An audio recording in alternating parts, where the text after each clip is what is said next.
You just made me think of something with a couple of those. So, I mean, I know we've already talked about academia a little bit and politics a little bit with the diversity of independence and diversity of opinion and independence of thought.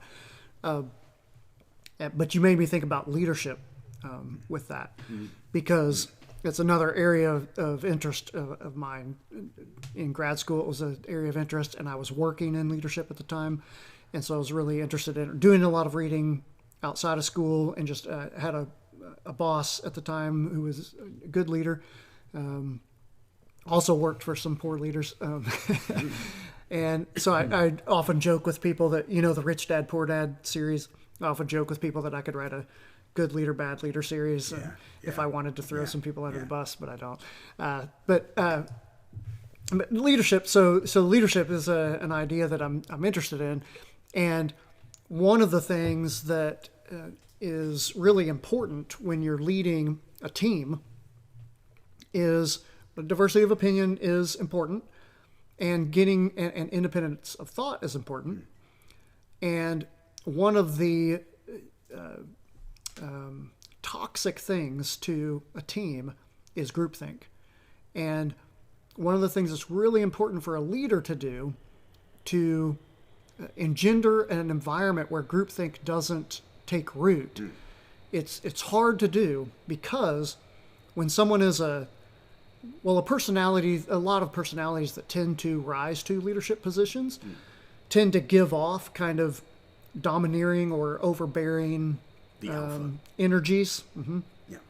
And so a point that you have to remember, or a point that sometimes I will tell people, is people aren't going to come and tell you, I'm uncomfortable with telling you the real deal, or I'm uncomfortable with telling you the truth, or whatever. It's kind of like in a business. Your customers aren't going to come tell you, hey, I don't really like the vibe here. They're just not going to come back. They're just going to go to your competitor. They're just going to go to your competitor. That's it. Yeah. They're not going to come tell you what's sorry, broken with your... I'm divorcing you. That's right. I'm going to buy the competing brand on the shelf from now Absolutely. on. They're never going to come tell you what they don't like about you. They're just not going to come back. And it's the same with leaders. If you don't make the communication channels such that a diversity of opinion is welcome and encouraged and nurtured, you don't make it such that independence of thought occurs so that you can take in that good information and try to act on it, that is a hard job to do, because people are not going to come tell you that you don't encourage that. They're not going to let you know. Honesty from people. It's very hard to do, because they have their own interest in mind. They have their own not interest in tell mind. you Absolutely. the truth, perhaps. Absolutely. And if you don't and have if you the truth, make it to then where you they're can't worried make you're the going to aggregate. That's right. That's right. If you make it such that everyone responds to, and Emile used one of my favorite phrases, all my students will tell you that I hammer on this, or at least they better tell you that I hammer on this, is incentive structures. I hammer on that throughout the semester, and I always give everyone a hard time if they take me 2 semesters in a row. What is incentive structures? What does that mean? Everyone responds to their incentive structures. We all respond to incentive structures. Right. And so whenever you look at policies, or whenever you're talking about policies or theories or how they get implemented in the real world, you always have to consider incentive That's like structures. the caveat you always have to add, because for secondary and tertiary effects, you always have to think about how is this going to be. That goes back to like your paper, right? Human behavior, sort of. You can't take human behavior out of the equation. For sure. Absolutely. Yeah. So that made me think of the leadership environment that you're going to be lacking in good information because of that. Like you said, if you set it up such that the incentive structures of those around you are to guard information from you, you probably won't even know that. And history is full of examples of leaders who were sure that they were acting on good information. And there was people 1 level down and 2 levels down who would never run information up the chain because of the repercussions of giving them the information. Bad news. What's the first thing presidents do when the left or the right, doesn't matter, no matter which party, what's the first thing that heads of state do? Is they bring in their cabinet. They bring in their cabinet Yeah. and they let people go that think ideologically differently. That's right. Right. Yeah. I think it might have been from the How to Win Friends and Influence People. I think no, it might have been from Napoleon Hill's. Was it?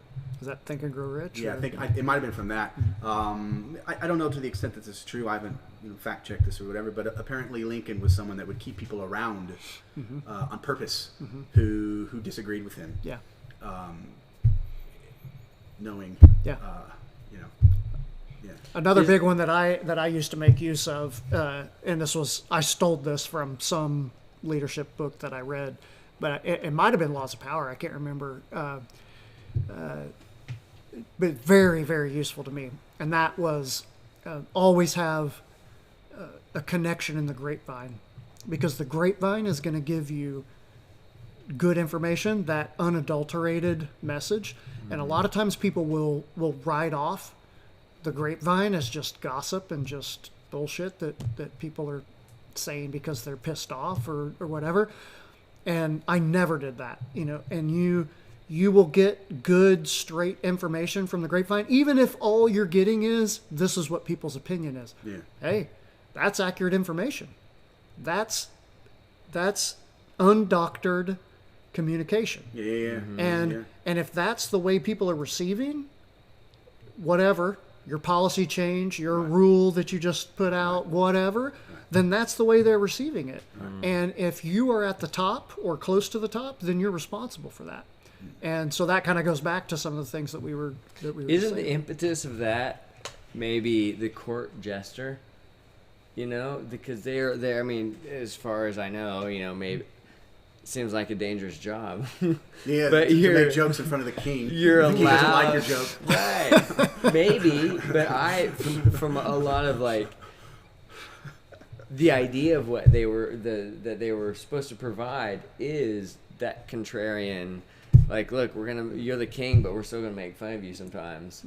Because everybody knows inherently somehow, because that's, I guess, why those court jesters exist.